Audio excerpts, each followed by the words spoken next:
I hate to say it, but being a freelance journalist, it's like for every 1 hour that you spend writing, you should be spending 3 to 4 hours getting more work. You're hustling for it. Yeah, You got to that's hustle. exactly it. You need that hustle. You need that tenacity, the chutzpah, whatever you want to call it, that drive, that Yeah. fire in your belly to get work.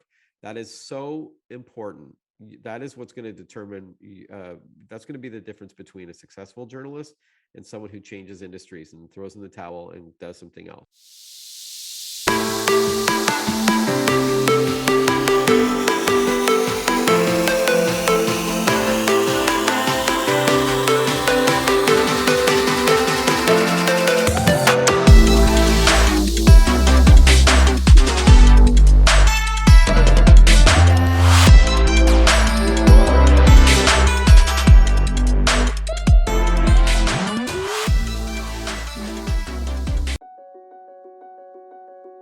Hey everyone, welcome back to another episode of the Hero's Journey podcast.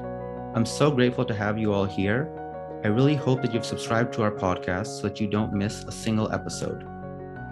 Thank you all so much for all the love and support. Today, I'm so excited and honored to introduce our next guest, the tech guru himself, Marc Saltzman. You've likely seen Marc on television, heard him on the radio, or seen him at the cinemas. He needs no introduction, but I'm still going to give you one. Marc is a freelance journalist, an author, lecturer, consultant, and a radio and TV personality. Marc regularly writes for CNN, Costco Connection, MSN, The Toronto Star, and Sun Media, to name a few. He's authored an incredible 16 books, including the ultra-successful Siri for Dummies and Apple Watch for Dummies. He hosts the show Tech Impact on Bloomberg TV, along with being the host and producer for Tech It Out, which is a nationally syndicated radio show and podcast. Marc focuses on consumer electronics, online technology, business tech, and future trends. In short, Marc does everything. Please join me in welcoming to the show, Marc Saltzman. Thanks so much, Vishal. Very nice of you. That was a great intro. My pleasure. So Marc, again, thank you so much for taking the time to come on the podcast and share your journey with us. And yeah, looking forward to this, of course. I was, to be very honest with you, just talking to you, I'm a little bit surprised I was able to get you on the show. We've talked before, and I'm well aware of how busy your schedule is. My pleasure. I really Again, and I'm flattered that you'd like to chat about my journey, and hopefully those listening to the podcast will get something out of it that they can apply as well. Yeah, absolutely. Sure. So before we jump into things, I want to just briefly take our listeners back to how I first came across your work, in case they're wondering, how did we connect? How did I find out about you? Sure. So I'm going to take us back to when, and correct me if I've missed something. So back in the early days, when we were getting our tech fix and game fixes from newspapers and magazines, there were some TV shows out there, for anyone who remembers Video and Arcade Top 10, Electric Playground, those type of shows. My parents would get the Toronto Star, and I think it was every Thursday that there was a section called Fast Forward. You got it. And that's the one. I think you used to write articles for that, and that's where I first came across you. And for some reason, I don't know what my intention for keeping those articles was, but I kept them for like a good 10 years after the fact. Like tech was obsolete already, but the tech was already obsolete. So I'm not even really sure what the purpose of keeping it was for. Like I didn't have an intention. I just stored them in a basement, and they stayed there for like a decade until I think we finally said, okay, I should probably fair to throw them out now. So awesome. And then when we went, I think it was summer 2017, I really felt this strong urge to start writing, just blogging, writing on various topics. I wanted to explore that creative avenue. And I had emailed you to get your perspective, and you were kind enough to actually offer me a phone call. Yeah. And one of my earliest articles was actually referencing that talk, which I'm going to get to a little bit later on. And that's great. When I fast forward to this year, I really wanted to, probably late March, I thought to myself, I do want to now explore the next step for me forward, which is, I think, would be a podcast. And again, I reached out to you. I probably texted you and I asked you, said, I'm thinking of starting one. Could I kind of pick your brain on kind of getting started? And again, you were so gracious with your time with that. So that's kind of how I made the connection with you. And the first thing I wanted to ask you was, how did you get started in the tech space? And was being a tech consultant even a thing back when you started on this path? So I did not grow up a techie. I was into music, and I thought that was going to be my career. I was the drummer and manager of a rock band called Remedy. And that was like throughout high school. And then like I made a deal with my bandmates that I wouldn't go away to university.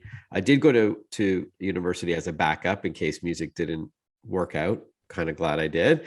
And but I said I won't go away because I would obviously break up the band. So I stayed in Toronto, and I continued to play bars and clubs, and sometimes a stadium when I was at U of T as a full-time student. So I had some part-time jobs, including managing the band, and it was tough. I'd not only did I have to be the first one at the show with the drums because you have to be, it takes you the longest to set up, and the last one to leave. And we did have some help near the end with a roadie and things like that. But as the manager, once I packed up my drums, I had to go back into the club, deal with like a sleazy bar manager, club owner, and fight to get paid. Like we're talking, two whatever, 3 a.m, and they always try to pull one on you. And we were young kids. Like I was playing clubs at like 15 and I looked like I was 12. So got better as we got older and more established, of course, but they would challenge you on like, I don't know how many tickets you sold, or did I tell you I'd give you $8 a ticket? That kind of BS. And then I go home at a couple hours of sleep and then go back to U of T. I got by the way, a 4-year undergrad degree in psych. I got a BSc in psych just because I didn't know what I wanted to do other than music. And by the time I had graduated, I already knew I wasn't going to pursue a graduate degree or anything with psychology. I enjoyed it, but it wasn't anything I wanted to do as a career. And then, we had some really fun gigs as a band. We were opening up for different big bands like, Bare Naked Ladies, Our Lady Peace. We opened up for the Tragically Hip at U of T, actually. Wow. That was probably our biggest gig. The Goo Goo Dolls opened up for us at Lee's Palace and maybe the Opera House, but at Lee's Palace. So we were starting to get a name, but it was still a grind, and I was still in school, and I was just doing it for so long that I decided, I'm done. I think I'm done with this music thing. And around the same time that I graduated, I was starting to get into video games and computers and things like that. And I really sort of resented paying $80 a game. I'm like, this is crazy. Like it's 70, $80. And it was the same price back then, by the way, for a computer game. And I was like, there's got to be a better way. So I realized that if I wrote articles about the games, like if I reviewed the games, then I would get them for free, right? I would contact the game companies like Activision or EA, or there's companies that aren't around anymore, like Sierra and LucasArts and stuff like that. I'm really dating myself here. And I would say to them, hey, I want to review your game. They would usually send it to me, no problem. But then that's like the one time. And then you have to show that you actually reviewed it before you get any more, right? So I contacted a local newspaper in Toronto called Toronto Computes. It used to be a free newspaper that you would get on the street. Like they had boxes, like you would get, a Toronto Sun out of those boxes, or a Toronto Star or a Globe and Mail or National Post. And they gave me a shot without having any journalism experience. I didn't go to J school, so I didn't study that in school. I didn't have anything published, but they gave me a chance. And I just learned on the job how to write by seeing what I submitted in Microsoft Word, and then seeing what was published and what the editor did with my words. So I would learn, okay, before and after kind of thing.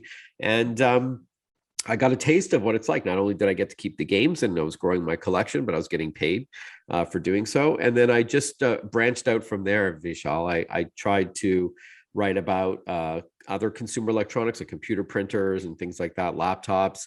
And then, over the years, I started writing for bigger and bigger publications in Canada. And then I broke into the US.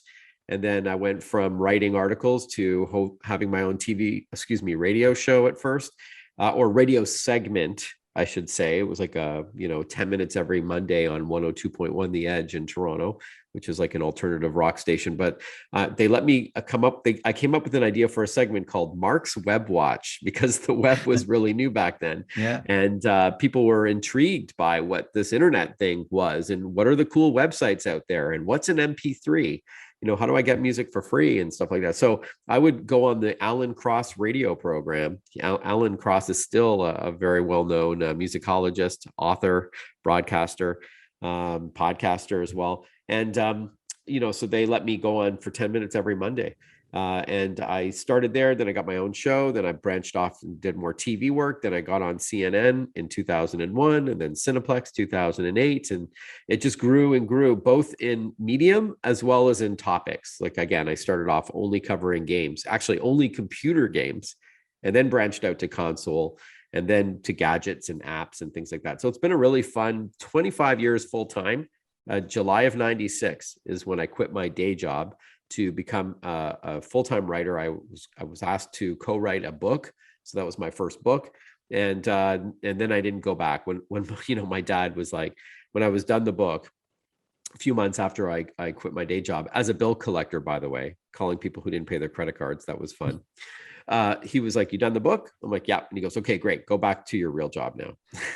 and I was like, "No." I pushed back. I'm like, "No, if I don't give it a shot now, when I'm not married and I don't have kids and don't have a mortgage, I'm never going to do it. So I've got to give it a go." And I pushed back, and reluctantly they said fine. I was still living at home, and that's how it all started. That is amazing. That's an amazing story. I mean, my dad can definitely relate to not wanting to pay the 80. I would say the N64 consoles were at least 90. The Oh cartridges yeah. were expensive. Yeah, for sure. I remember GoldenEye was one of the first games I played on N64, Super Yeah. Mario 64. Yeah, Yeah. like, I mean, and I was just getting into consoles but 5 years earlier I was reviewing only computer games. Yeah. Not maybe five, but yeah, 94 part-time is when I started reviewing games. 96 was when I quit my day job to do it full-time. And I got on the radio in 96, and then TV. I would start going on TV in 97. CTV and Global TV in Canada would Yeah. come and, interview me about some new video game. Or I was at the E3 Video Game Expo it was in Atlanta at that time, and then went back to LA where Yeah. it stayed. So, like the news broadcast would interview me on camera about some new video game. And then gadgets. I remember introducing the BlackBerry to Canada on Canada AM, which was a national morning show back then on CTV. And I'm holding up this like pager looking thing, say, this is crazy. You can get email now anywhere you are and even reply to it. And it's funny how time, like in 25 years in the tech world, that's like 100 years in another It is. industry. Yeah. Right. It evolves so rapidly. So I've seen so much, over the past 25 years, but it's been a fun ride, and I hope it continues. That's such an amazing story. And the timing of just kind of when you got it, that was like, it was a very that was just that perfect time where things were just starting up with the internet and technology. And like, sometimes timing is a big part of things too, right? Like the Yeah, timing that's of a when good point. Yeah, the web was definitely, if there wasn't a World Wide Web, I don't know if I would have been so blown away at an invention. Look, it's been around since the 70s as a rap net, and then it turned Mhm. into like college networks and BBS systems. But when the web was born and matured and evolved in the 90s with Netscape and all that, I was so excited about. I was as excited about what the internet meant as I was about video games. So between the two, yeah, I was like, yeah, there's something here. And you're right, it was good timing. But there have been video game journalists since the 70s, Mhm. right? Reviewing, the first generation or second generation of home consoles like Atari and Magnavox, Yep. and then after that, Nintendo Entertainment System, Famicom, and That's right. ColecoVision, and Intellivision, and as you hinted at, Commodore 64, and like the old computers, and then arcade games, right? Yep. Like Ms. Pac-Man and Yep. Galaga and all that. So there have been video game journalists for since the start of the industry in the 70s with Yeah. Pong, but or Space War before that. But I do agree that timing it plays a critical role. But look, in the 90s when I started, I was at the mercy of a radio station to put me on the air. Today, you can have your own podcast like you do, Vishal. You don't have to wait for a radio station to give you your 1 hour show. You can do it on your own. I had to wait for a TV network to put me on TV, but now there's YouTube and Twitch and other social platforms like TikTok and Insta, and And same with writing. I had to wait for a newspaper or a magazine or a website to Mm-hmm. publish my words, or a book publisher. Now you can publish your own books, or you can write a blog, or, there's no shortage of ways now to do it on your own if you've got the desire to do it. 100%. And so you hit on two areas I want to talk about. I'm going to pick the one you just kind of went on, because when we had that conversation, and I had to go back and print out and pull out that article that I wrote on that advice that you had gave me, and I wanted to kind of just read some of the snippets, because there was really some sage advice that you gave there that you've already touched on now. Yeah, So, let's hear it. so, and again, I think I want to reference back to kind of what you're saying is like, it's kind of the way you talked about that progression of how you started and how you kind of scaled up. And it really is an amazing story of those kind of small beginnings where you kind of start and where you kind of end up. And so let me pull out a few things here. I put some bullet points here, and a couple things were: figure out what your thing is. You can do your own thing and publish yourself to the world, kind of what you just said. Yeah.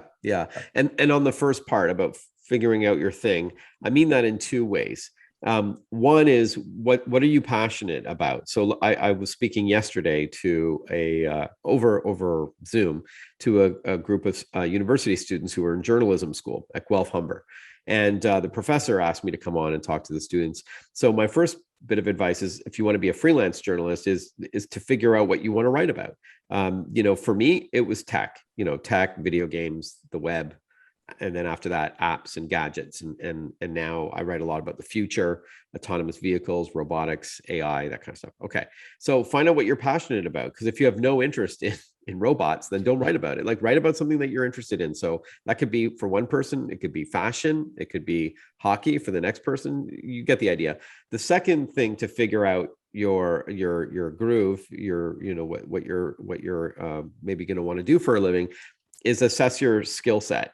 Are you a good writer, but you don't like being on camera, or you don't like being behind a microphone? Then you don't have to do radio and TV. Stick to your skill set. I wrote a book about video game design in '96 was my first book. That was the book that I quit my day job for.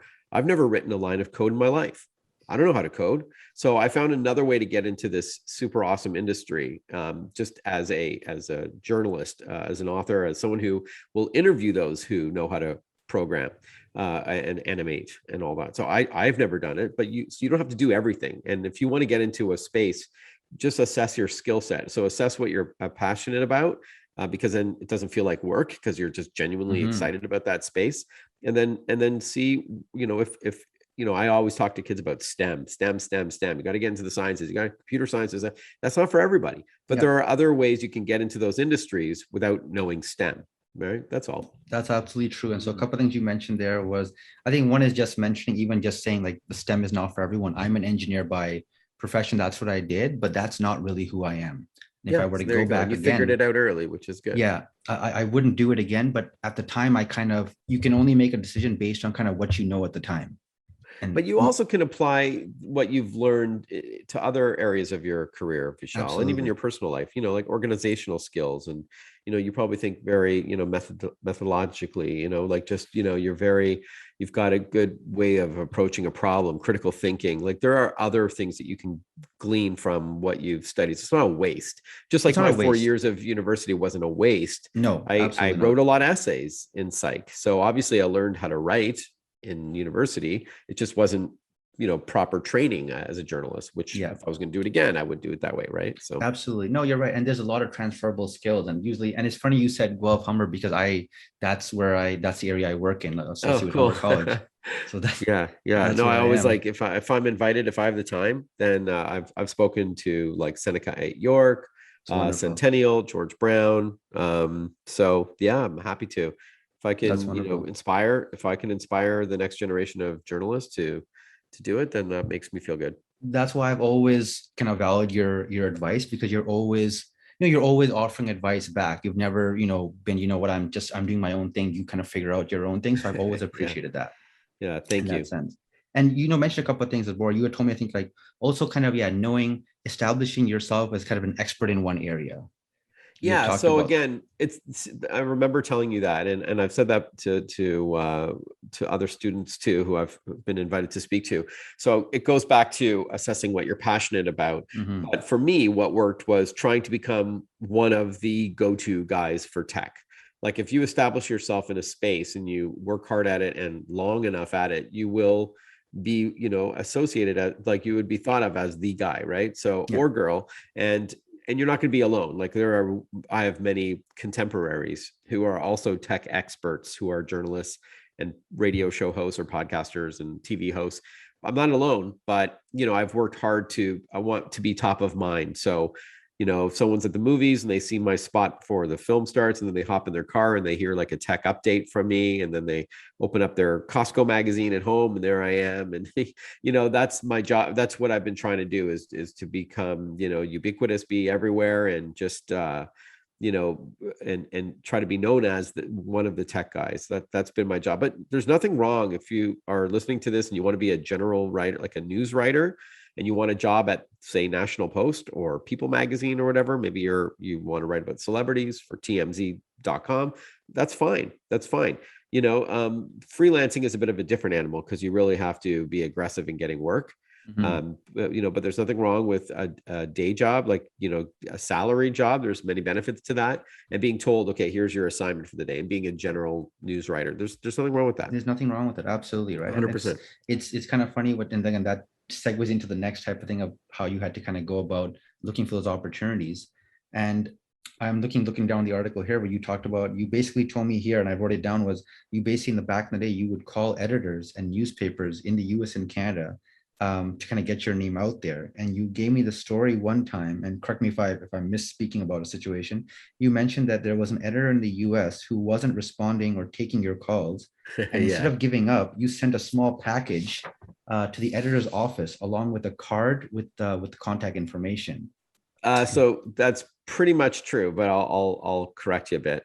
So you're right. First of all, to get work, and this was before the internet was made it really easy to find who to write to. Mm-hmm. I would go to magazine stores, like bookstores, like in Canada it was Chapters or Chapters, Kohl's, yeah. or which is now Indigo, whatever. And I would go and I would just open up like 100 magazines, and inside is what's called the masthead. It's usually the first couple of pages in fine print. You'll see who the editors are for that publication, and phone numbers and email addresses. So all I would do is I would write a short, concise, good little pitch about myself. I'm not going to write an essay. I'm not going to tell them my life story. The short pitch, like, hey, I specialize in video games or in gadgets, whatever. Are there any freelance opportunities at your publication? Are you the right person to speak to? I'd be happy to chat, send in some samples of my work. Please let me know. And I would copy and paste that and just customize it a little bit to like 100 editors a day, right? And you're going to Mm-hmm. get work by the end of the week. You're going to get back a small handful of people who write back that say thanks anyways, or I'll let you know, or not sure yet, or let me pass you on to somebody else. And out of that small batch, out of hundreds of messages, an even smaller number will say, why don't you send me what you've got? Let me see, no promises, but let me see a sample of your writing, send me a link. And then out of that, a smaller group will say, all right, I'm going to give you a 500-word assignment. It's due Thursday. I want you to review, the latest Call of Duty expansion, and I'll give you 300 US, and send it to me here and with some photos, and you've got till Thursday. That's going to happen. No, if you write to enough people, then you're just by playing the numbers game, it's going to happen. Yeah. Now, going back to your my anecdote about trying to break into the States, so it's true. I wanted to write for Yahoo. And Yahoo was the biggest player on the web back in the late 90s. And they did hire freelance journalists. So I wanted to write for them so bad. They would not reply to any of my emails or call me back, no matter what I did. I was this unknown Canadian journalist, I guess. And just, I could not for the life of me get this editor. And I know they're busy, but like I tried, and I tried not to piss the guy off, but I was pretty tenacious. I was staying on him. And then so I came up with the idea. I went on the web and I found a cookie place near their offices in San Francisco. And I ordered to the guy's desk a cookie, a giant cookie in a pizza box. And my name and phone number was in icing on the cookie. And it cost me, like, seriously, like $8. It was not expensive.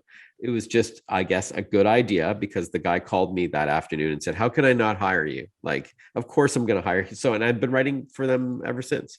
So That's it's amazing. it's just trying to get someone's attention in a professional but persistent way. Try to find that fine line between annoyance and persistence, and hopefully it'll work in your favor. And then I also Absolutely. started, to get invited. Like as I started writing for bigger and bigger publications, going from Toronto Computes to the Toronto Star to National Post to USA Today to Playboy magazine to CNN.com. As I started writing for bigger and bigger publications, you start getting invited to events. Okay. So at least pre-COVID, they would fly me down, like Activision would have some journalists, come see a new game, or Electronic Arts or whatever. Like, Dell will have an event where you can see their new laptop. So I would get invited to those things, and they have to feed you and give you drinks and stuff. So you're sitting at a table with editors for Wired magazine and PC Gamer like all these guys that are responsible for hiring freelance Mm-hmm. journalists, right? So of course, hopefully you get along with them. You exchange business cards, or I did back in the day, before smartphones became the real thing. Not that Yeah. business cards are dead, but you know what I mean. And I would just stay on them. And then when I got back to Toronto, I'd follow up and say, "Hey, it was great to meet with you, and it was cool to hang with you at that Nintendo event or that PlayStation junket or whatever. Hope you don't mind. Wanted to follow up to see if there's any opportunities to write for you. Can I send you a couple samples?" And if they don't write back, don't just think, "Oh, okay, I will," and then move on. Give it some time, give it a week or so or two, and then write back again and just say, "Hey, don't want to be a pain. Just wanted to see if there was, still any opportunities for writing." And then once you do that long enough, you're going to get a lot of work. And then you're going to establish yourself as an expert in your space. And then next thing you know, you are the one that these editors are coming to saying, They're coming "Hey, to you. can you Yeah. write? Yeah, can you write for us? What's, how much you charge per word or per article, or or you'll get offers. You want to come full time? I'm looking for a reliable journalist. I'll pay you whatever, 75 grand a year US. I want you to be exclusive. You have to crank out X amount of pieces per day or per week."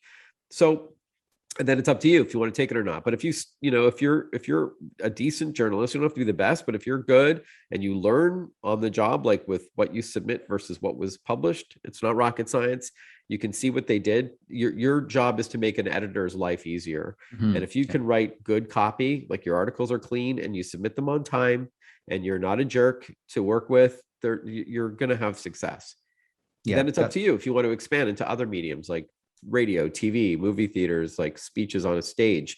That's totally up to you if you like it and you're comfortable in those environments.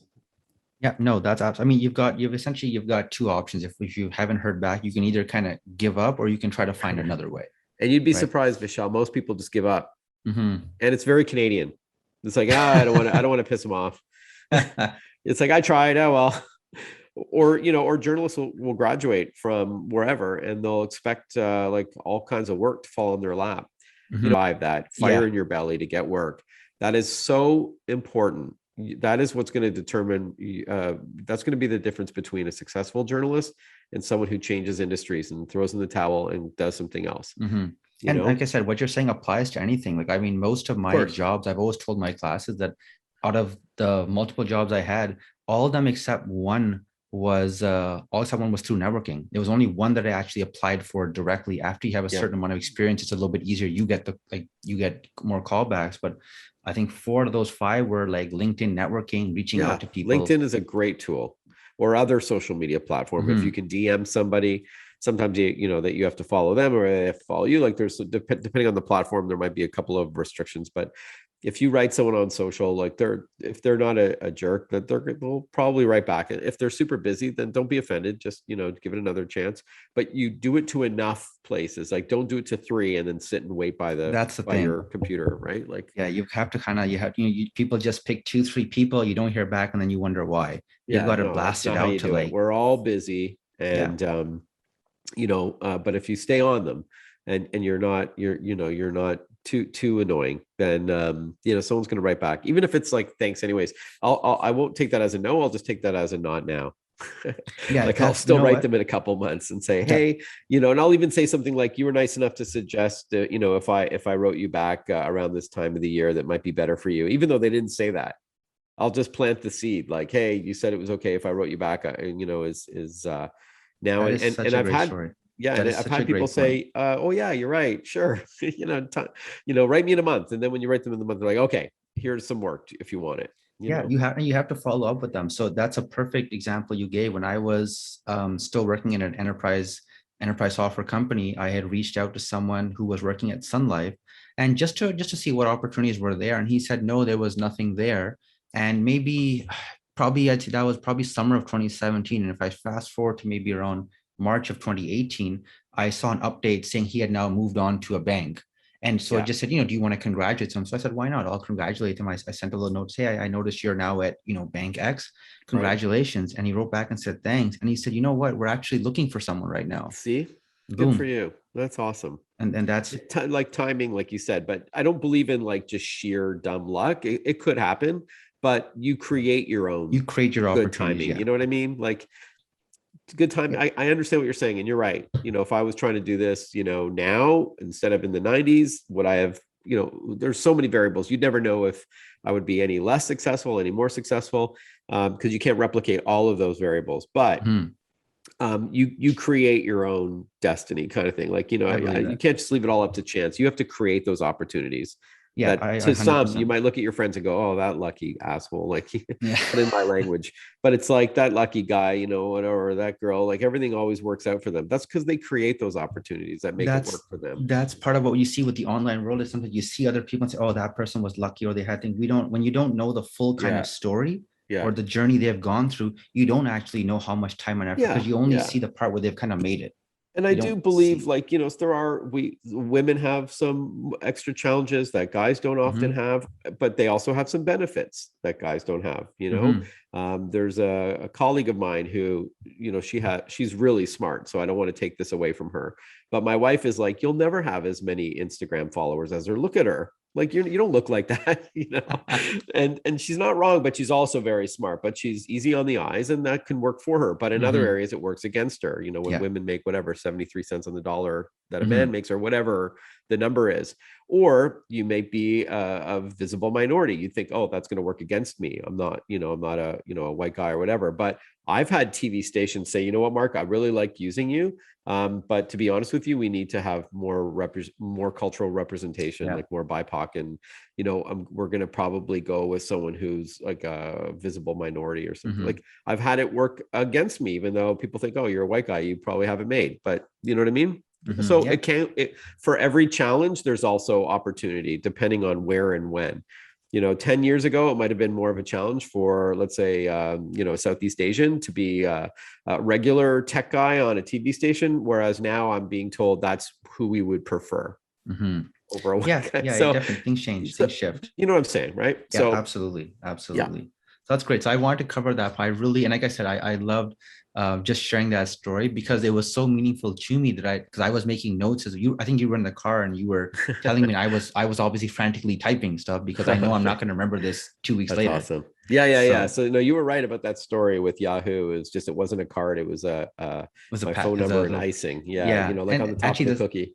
Yeah. yeah, and the second part was exactly what you said. The next paragraph literally said that you would go to Chapters bookstores and look up Yeah, editor that is true. names and That's numbers in it. the masthead. That's exactly It's a what you lot did. easier today because you could just make a list of the websites that Yeah, you'd love to work for much and then easier. just go there and click on the about section or the contact Yep. section, and and just write a short little good pitch about yourself and just Yeah, copy and no, paste it, but tweak absolutely. it just a little to Yeah. personalize it. Because if I get an email that's clearly copied and pasted, I don't even really pay much attention to it because I know People can, yeah, they put people no can kind effort of into tell. it. So why should I give it any attention? So Right. You're looking at how much, if they, barely spend a minute to work on it, and right. why should I use my valuable time for someone who didn't put Exactly. much time in it And themselves? it takes seriously 15 seconds to just tweak it a little bit. It does. Make sure you put the person's name, have a line like, hey, I saw on LinkedIn you did blah, blah, blah. That's great. Hey, wanted to circle back about any potential opportunities to work together, just something to personalize it. Just Yeah. show that you're not just copying and pasting. Yeah. Yeah, it's the same thing with the LinkedIn ones. You want to ideally as often as you can try to give a little personal note. Maybe you heard a talk they did or you read something they had That's done. right. Let them know how you versus just a generic, I want to add you to my LinkedIn network, which Yeah. doesn't mean anything. Yeah, exactly. It's just Spend a a little little bit bit of of effort effort. and don't expect any effort coming back to you if you don't put it in going 100%. there, you know? So.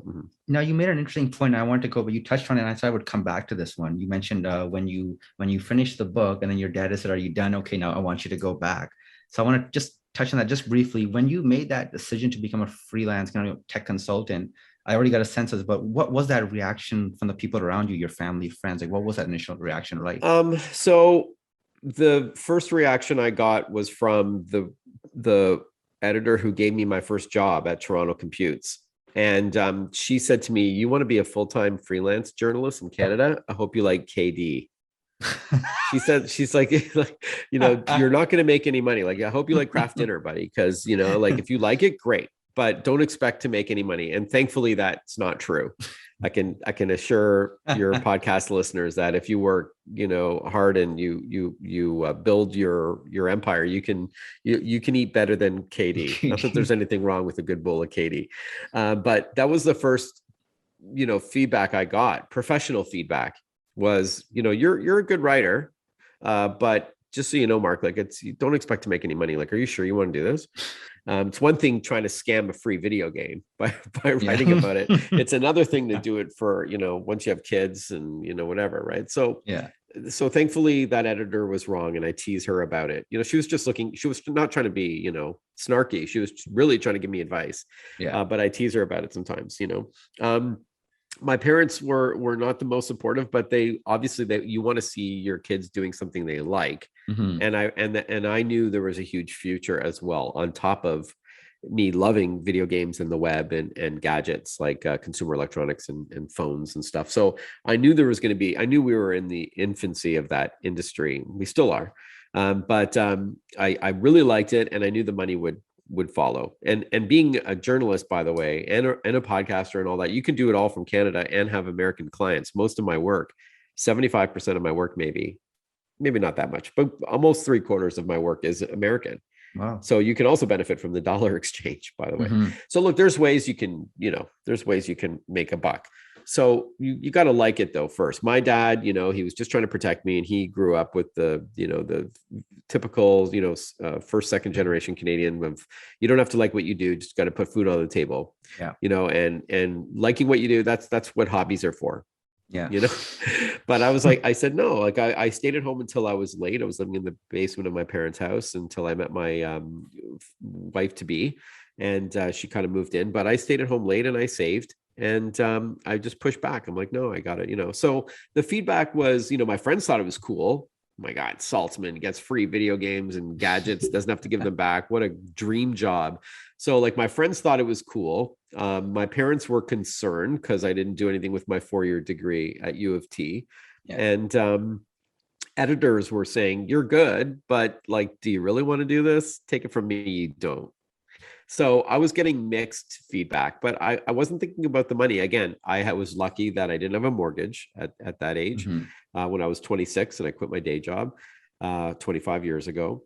I didn't have any kids or, dependents, so I knew that it was the right time to take a big chance, right? A lot easier. I also did it in a way where I didn't, the expression, don't quit your day job. I didn't quit my day job until my side hustle, which was writing about video games, got so big and busy. And then finally I got this offer to write this book. It wasn't until I was so busy doing both that I was really like burning the candle at both ends, because I would go home and write all night and then go back to being a bill collector.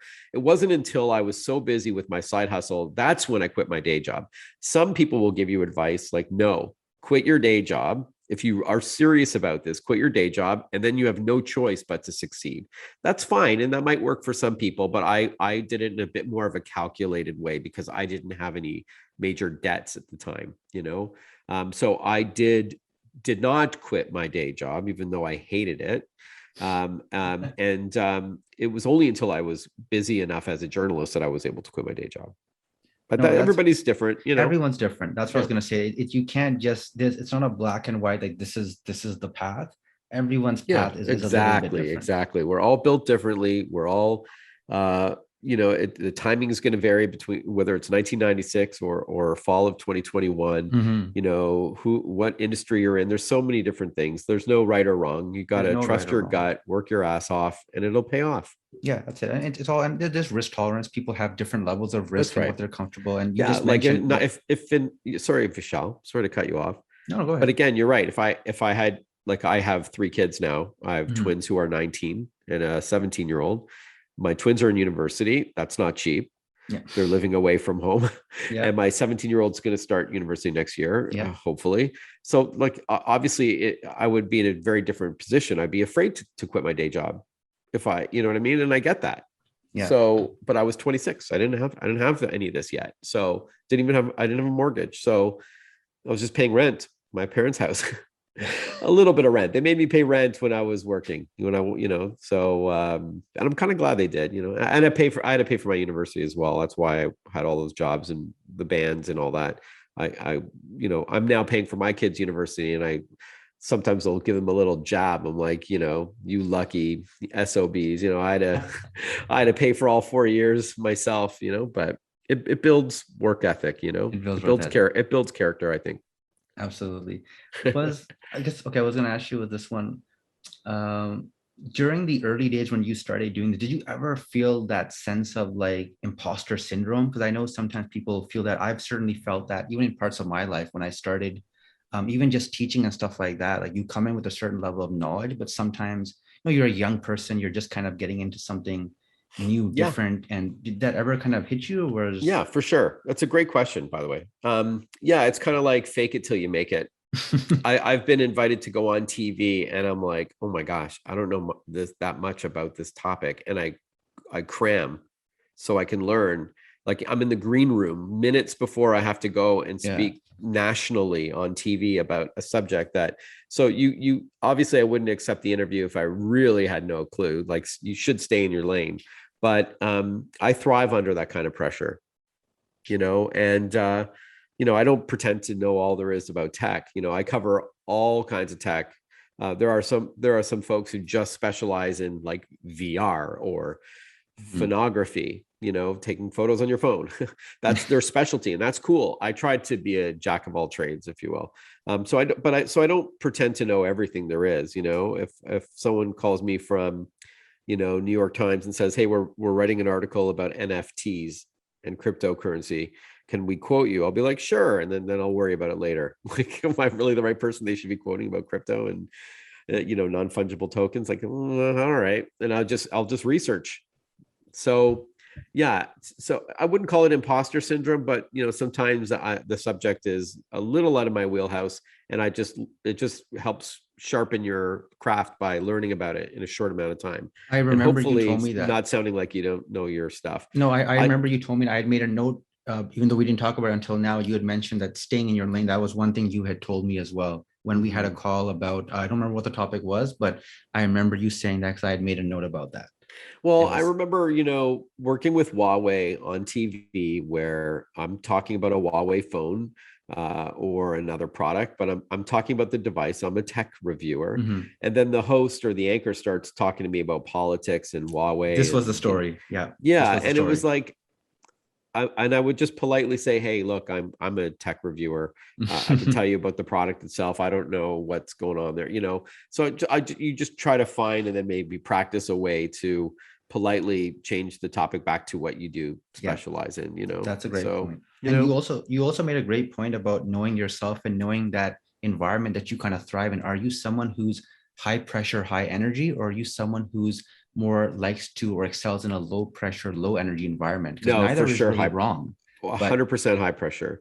Yeah. I work much better when I've got a deadline looming than if someone says, I just submit it to me at some point in September. I'm like, I need to know, like, Marc, it's due in 2 hours. You need that, I need 1,200 words on this topic, and I don't even have, like, maybe it's something I have to get quotes for, where I have to, interview somebody.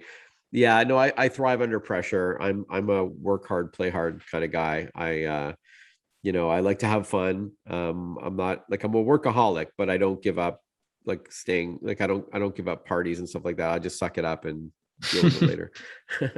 No, it's a great point. I like to have fun. You Mm. really have to, because like when you know yourself and who you are, then you're going to make better choices about the type of things and work you do, right? It's going to better Yeah, align thanks. to kind Yeah. of who you Yeah. are and We're the all, way you again, work. we're all built differently. I'm Hmm. organized. I'm really organized. Don't get me wrong. I'm juggling a lot of different jobs, and I'm a one-man company. I have no Yeah. help other than my mom is a retired bookkeeper, and she helps get my receipts and stuff ready for my accountant. That's the only help I have, and I'm grateful for it. But I do everything. Like Hmm. I'm like I when I with my radio shows, I'm the one chasing the guests. I'm Yeah. writing the questions. I'm arranging when the interview is going to be. I'm recording the interview. I'm editing the interview. Then I'm packaging it together, like producing the show with all the intros and music and sound effects, and then I'm sending it to the stations, and then I'm billing, the sponsors. Like I have to send them invoices. Yeah. I'm sending back products, and like it's a lot, but It's a I lot of work. that's It's a lot of but work. I like doing it. I've had many people, my colleagues, my friends, say, "You're insane. Why don't you hire somebody already?"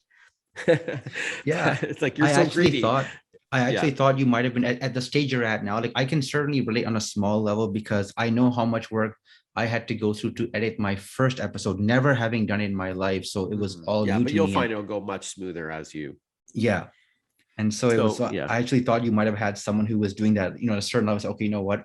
My time is better spent on the actual work itself. I'm going to have someone else kind of right. handle that stuff. Yeah, and that goes back to being a freelance journalist. If you enjoy writing, but you do not enjoy getting more work, Mhm.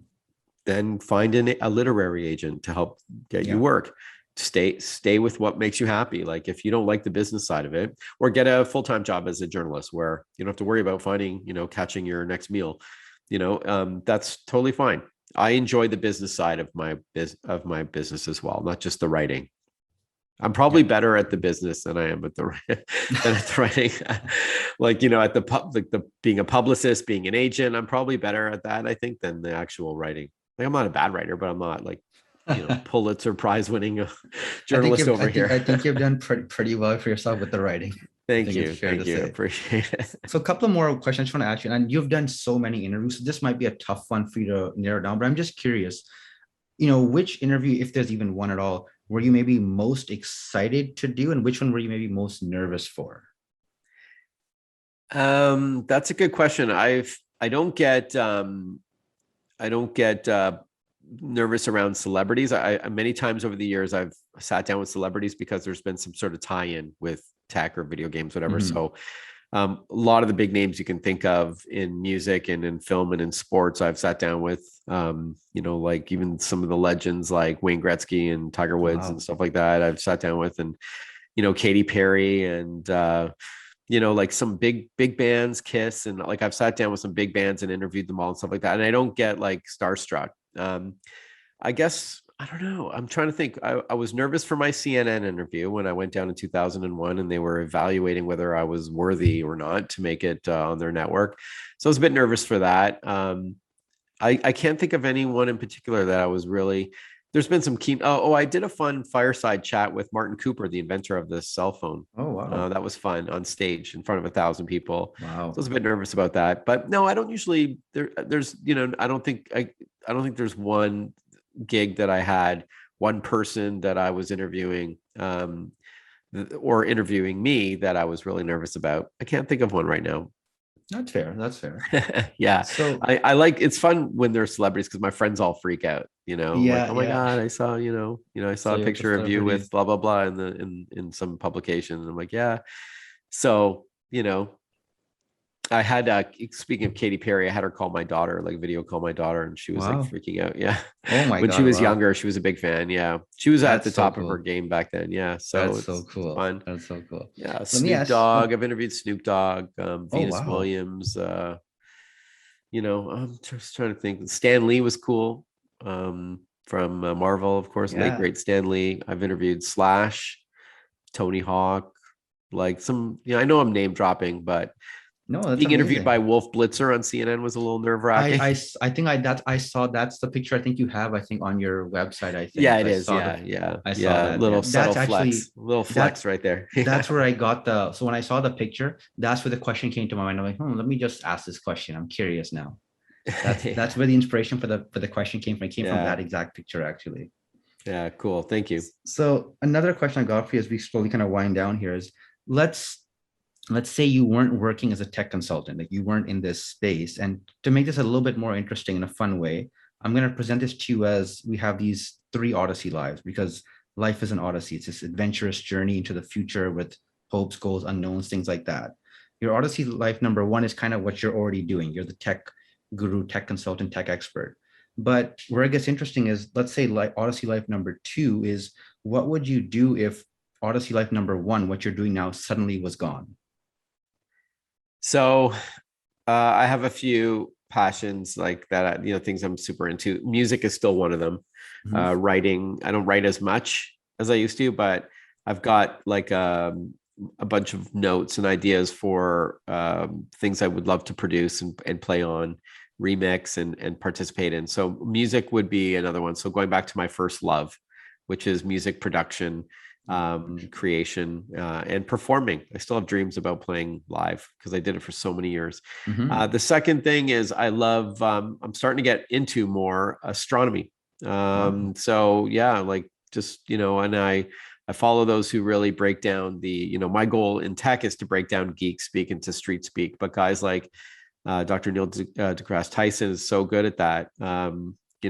With astrophysics and astronomy and you know just making sense of space, which I find fascinating. So I've been reading more and more publications about just studying space and astronomy. So that's something that I'm not smart enough to get into it like as a astrophysicist or an astronomer even, but maybe I would, as a journalist, I would cover that area maybe instead of tech. But so that's another one. Yeah, those are two that come to mind. Those are two of my things that I'm into still. So music and astronomy. That's So very cool. Astronomy, yeah, I was big into as a kid. I really enjoyed. I don't know where it was. I don't think it was a science center. It might have been, could have been the ROM, Royal Ontario Museum. There sure. was a space. There was a room where you would go. It was like a dome, Oh, the and it would planetarium. planet. Yeah, Yeah, the planetarium. It doesn't. yeah, It, yeah, it yeah. closed, I think, in '95. I think. Yeah. They So used to have, and they used to actually fuse my two loves. So they would have music with yes, space imagery. Yeah. I loved it. Literally, it's like a theater, and the seats kind of tilt Yeah. back, and Yeah. the sky becomes a solar system, and it Yep. was just the So that most kind of stuff. So amazing a thing. lot of the VR content that I like to consume Mhm. is astronomy related, like flying through nebula and stars and galaxies and in between like comets flying around you and around moons and planets and stuff. Like, yeah, stars. Like I love It's that kind of fascinating. stuff. It's It, really it fascinating. blows my mind when you Yeah. think about how big it is, like how big the universe is, Yeah. and There's, we're I mean, just like there's a still speck so of much dust. to discover. There's so Yeah. much to discover So, with it. so like cosmology, astronomy, that would be something that I can see myself doing if tech didn't happen. Jeff didn't happen. Okay. No, that's Yeah, or amazing. music or both. That's amazing. No, that's awesome. So let's say now, like if you could go, knowing what you know now, if you could go back and give yourself advice to like give yourself advice kind of going back now, what would you maybe tell yourself? Like knowing what you know now, and if you could go back, what advice would you kind of give yourself? uh, it's a good question. I just asked. I interviewed somebody and I asked the same question, and I don't think I have like a really good, deep, profound answer. I would have started sooner. I mean, 26 isn't that old to start your career, but and I do feel like I learned at university how to organize your time and how to think critically and how to put your ideas down and support your ideas. Like writing a thesis in psych is no different than a game review, right? You have your argument, then you have to support it, right? And then wrap it up at the end. But I hope I wouldn't have wasted, I say wasted. I wouldn't have been in the band as long as I was, even though it was some of my fondest memories. I would have cut to the chase. I would have got into tech sooner, rather than falling into it accidentally in my mid 20s. So I would have, maybe right out of high school, start sharpening my craft, getting, so I don't know how much farther along I would be if I started at 19 instead of 26 full time. But that's one thing, I guess. And just also, I've kicked myself for not appreciating my true value sooner. So what I mean by that is, for years, for example, as a public speaker, I would charge in many opinions, not enough, but it was good for me. Like for an hour's work, wow, a couple grand, that's pretty good where I come from. But I would speak to, like, people would hire me and then they would pay me and they'd go, no offense, Marc, but like, you're really good at this and you're not charging enough. Like, if anything, it makes it sound like it's an inferior talk, and your closest competitor, he or she is charging like 4 times what you're charging. And I was like, what? And then I immediately doubled my rate and nobody blinked. It was like, oh, I should have done this 5 years ago. Sooner. Yeah. I should have done it sooner. Cause like all those years that I did it for the low amount, it's like, so I wish I would have learned my value or perceived value sooner. So if I was going to give myself some advice at 51 to me at 26, when I started to do this full time, it'd be like, don't be afraid to charge more. It actually implies a higher quality product. And don't be afraid to ask for money. Like there's a lot of it out there. Don't be so skirtish about it. Just ask. Knowing like I'm sorry.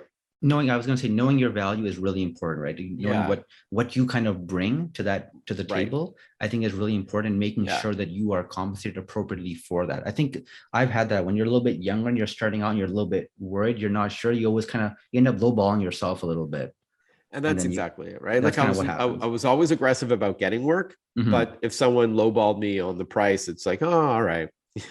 So, I put my foot down when I had to. Like CNN made me an offer that was low, and they wanted me to quit everything else that I was doing. So I said no, because it wasn't worth it. I'm not stupid. I just, I had to learn my value.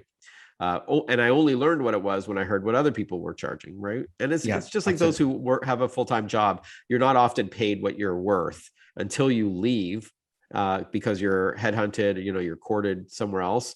And then you're like, wow, I was in that same job for, whatever. And now I'm getting this much more. I should have left sooner. So I would just tell myself to just ask for more upfront, have some more confidence in your rates.